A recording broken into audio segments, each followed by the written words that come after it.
Greetings, comrades.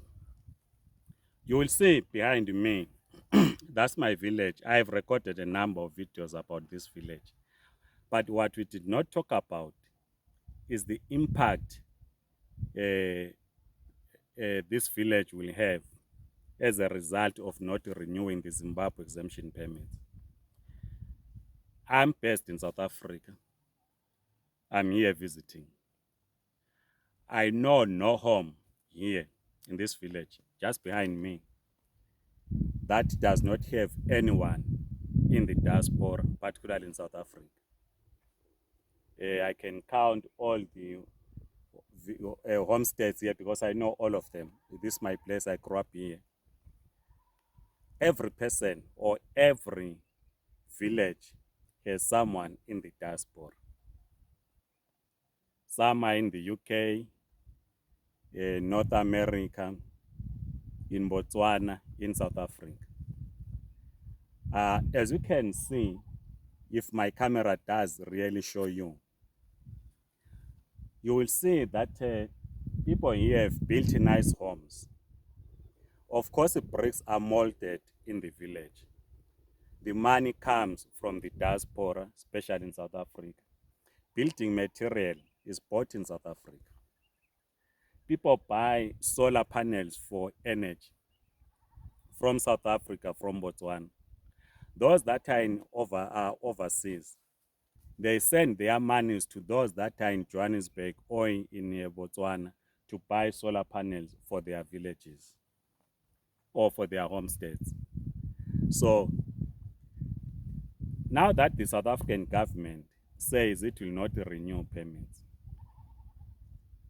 most of the people that are here, that I know, they are on ZEP. These are the people that support their families who are here. Most of the people here that I've been engaging, talking to, because I know all of them, they use rents. There is public transport here, they pay in rents because RTG is really, it's nothing. My mother was showing me because we were going yesterday to grind some maize in the local shops. I couldn't count the RTGs, so we had to pay in rents because this is what happens.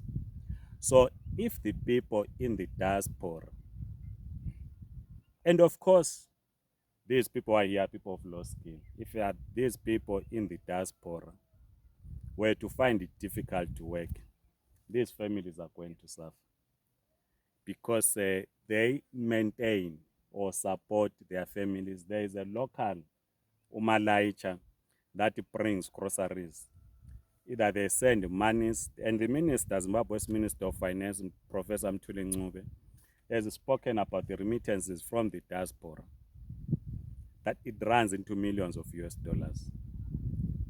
Groceries that are bought in South Africa, or they send money, they buy groceries in the supermarkets in Bulawayo, or groceries are sent through the village.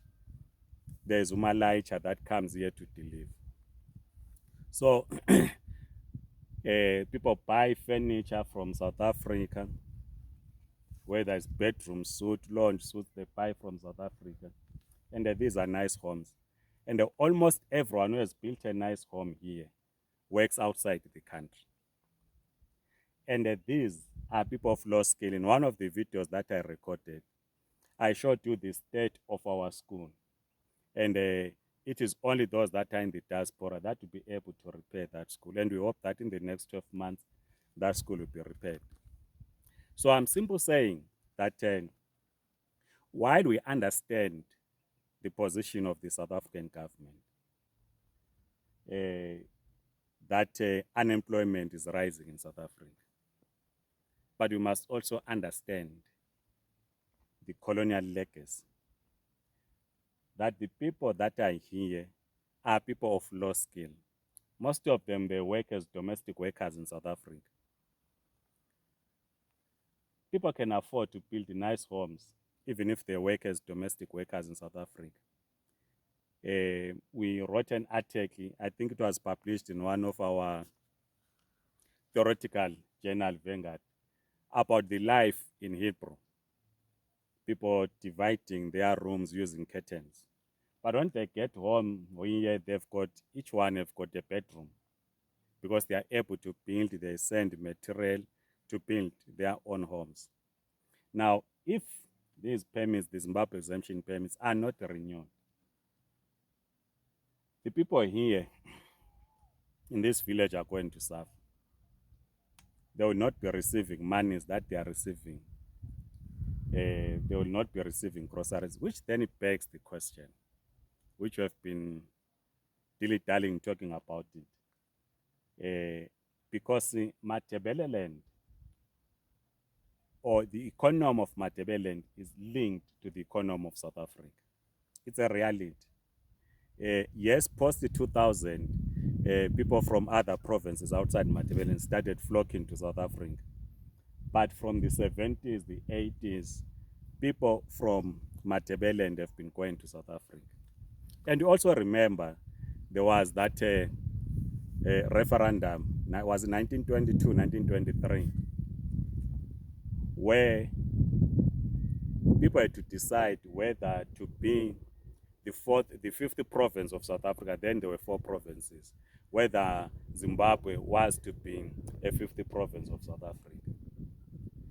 And we've been having this discussion with the comrades that are in the restoration agenda, pursuing the restoration agenda, that is to say, where they want to restore Matabeleland separate from the rest of Zimbabwe. And we've been arguing to say, economically, some of us, it does not really make sense. Sorry to use this word, but I have to use it. It does not really economical, because our economy is linked with South Africa and a possible Botswana, but more with South Africa. Maybe we need to discuss, should Matabeleland and Zimbabwe, for that matter, be the 10th province of South Africa? Let's have this debate, because the economy here is linked to South Africa. Yes, people here practice subsistence farming, but they buy everything. What they buy, everything is manufactured in South Africa, building material, other than the bricks that we mold here in the village and possible cement, but everything is bought from South Africa. People work in South Africa, and to pay a builder to build you a home, you have to work in South Africa. Those that are working here, they find it difficult, and they are supported by their relatives who work outside. Even if you work in Zimbabwe, you get your money from people that are working outside. So that's the question that we must have.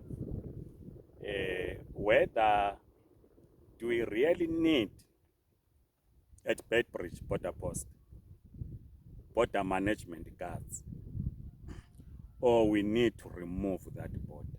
What happens if you remove that border? I passed through the border, and I want to be honest that unless we dismantle capitalism, corruption is not going to end. It's a hard reality. I know that if I say this now, my comrades in the African National Congress, they would say, you, Comrade Mapena, you're an alarmist. This thing will not happen. The Minister of Home Affairs would say, no, we're dealing with this corruption at the border post. Take it from me. As long as capitalism is not dismantled, you can have a guard at the border, 2 guards in a meter, 2 guards in a meter. You can put them up there, all of them, they're queuing at that border. But as long as capitalism is not dismantled, those people are going to be corrupted. They will accept the bribes, and the people will be going through. It's a reality, because corruption is a result of a capitalist economy, and the capitalism is built around greediness. That's a reality. So unless you move or you transit to the next stage of human development, we'll always be singing about the fighting corruption. And we are not going to win the war on corruption in a capitalist society. You can't. Under capitalist economy, you can't win the war. Show me one country, capitalist country for that matter, that is corruption free, that practices capitalism. A society that is unequal, that has actually eliminated corruption. Asking me about a country that practices socialism or socialist economy that has eliminated corruption, Cuba is there. I'll just give you one example, Cuba. So there's evidence that when you transform your economy, it is then that you can end corruption. We are very far in transforming the economy of South Africa to be socialist. So I'm raising this in the context of these two linked economies, the economy of Zimbabwe, the economy of South Africa, the movement of the people of Zimbabwe. Even if comrades in the Mtwaga's Republic Party, Mtwaga's Liberation Party, is it Mtwaga's Liberation Front, Mtwaga's Republic Party, Mtwaga's Liberation Organization, Mtwaga's National Party, Mtwaga's Democratic Party, all of them. They talk about the restoration, but the majority of the young people are in the diaspora. So even if you restore Mtwaga's or Matebeleland, you will have more people outside Zimbabwe. So what is a priority? Is it to restore Mtwaga's, or is to destroy the Bedbridge border post? People might say, I know I'm going to be insulted. I'm used to that. That's fine. My comrades from South Africa are going to insult me. Zimbabwean comrades are going to insult me. Mtwaga's activists are going to insult me. That's fine. I don't care. They will insult me. I will take the insults.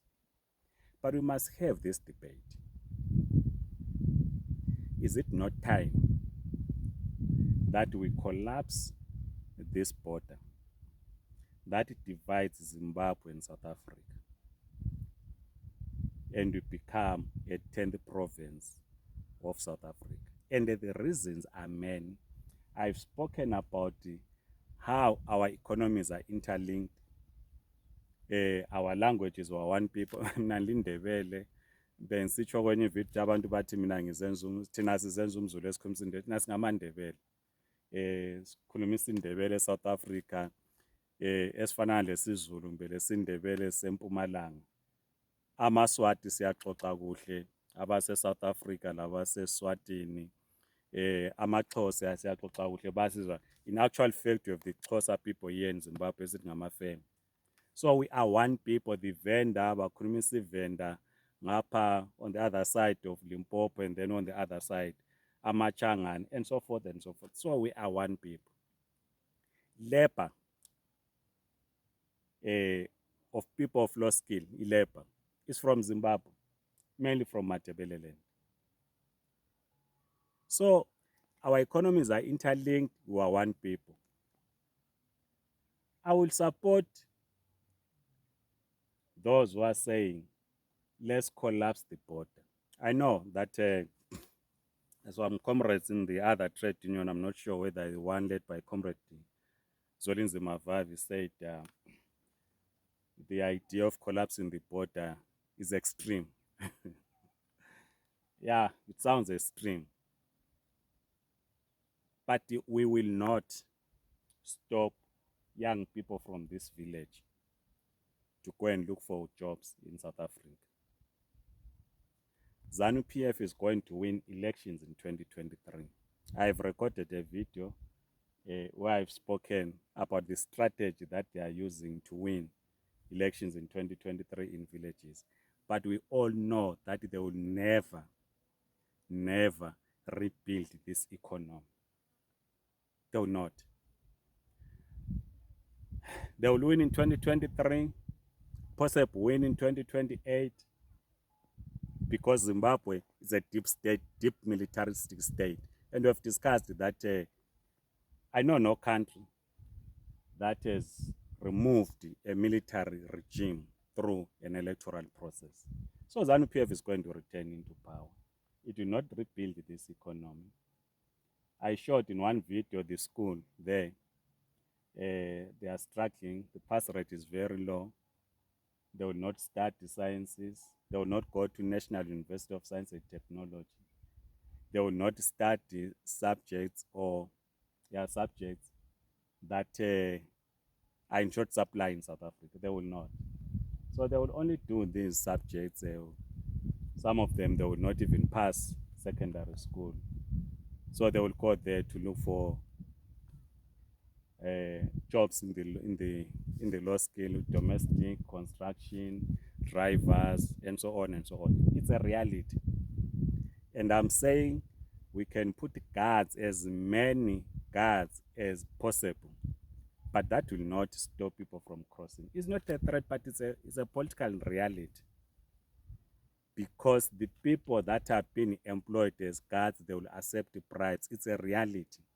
If the police accept bribes, if cops accept bribes, if people in courts, the judges accept bribes, what more about the mayor that is employed to stop people from entering the country? They will. If politicians accept bribes, what more about an ordinary person who's employed, who has got a large family to take care of, and this person will not be paid, and who is not in the high paid bracket? They also need a good life, so they will accept bribes. But as I conclude, I know no household here that does not have anyone in the diaspora. That's the reality. And this then begs the question, is it not time to start the debate, a constructive debate for that matter, supported by data science? We need to be scientific in our discussion, that we need to integrate these two countries, Zimbabwe, South Africa. The question would be, where do we start? When brother leader Mama Gaddafi spoke about one Africa, some would not support him because they realized that they would not become head of states. Therefore, they needed all these countries so that they would be head of states. So if I say, let's turn Zimbabwe into the 10th province of South Africa, ZANU-PF members are going to be insulting me. I've said I will accept that because President Mnangagwa will have to become a governor or a premier. They will turn this into a 10th province. Is this possible? Yes. Will they accept it? No. But let's have this discussion. Please share your views, comrades. Thank you so much. I am Ngabuto Nicholas Mabena. I'm top of a hill here in the village. Goodbye. Please subscribe before I say goodbye. Please subscribe. Thank you so much to all of you who have been subscribing.